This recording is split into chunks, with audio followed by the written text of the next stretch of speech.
Les craintes de l'ONU d'une guerre à grande échelle au Proche-Orient semblent se justifier de jour en jour. Ce mercredi soir, le Hamas a annoncé avoir tiré 130 nouveaux missiles depuis Gaza vers le territoire israélien. Le mouvement islamiste précise qu'il s'agit de tirs en riposte à des frappes israéliennes, car de son côté, Israël intensifie son bombardement de l'enclave palestinienne.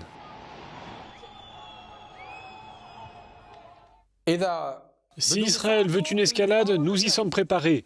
Et si Israël veut arrêter, nous sommes prêts aussi, a déclaré le chef du Hamas, et d'appeler les forces israéliennes à se retirer de l'esplanade des mosquées. En 3 jours, le conflit a coûté la vie à une soixantaine de Palestiniens, essentiellement dans la bande de Gaza, mais aussi désormais en Cisjordanie. Parmi les victimes palestiniennes, on compte une quinzaine d'enfants. Côté israélien, on déplore 7 morts, dont un enfant tué ce mercredi soir par un tir de roquette à Sderot, une ville israélienne jouxtant la bande de Gaza. Les violences gagnent désormais les villes israéliennes. En témoignent ces images de Lod, une ville du centre du pays où vit une importante communauté arabe. La police est déployée pour tenter de contenir les émeutiers.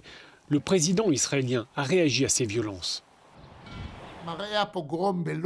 Les scènes de pogrom à Lod et les troubles à travers le pays de la part d'une foule arabe assoiffée de sang, blessant des personnes, endommageant des biens et s'attaquant même à des lieux sacrés juifs sont impardonnables.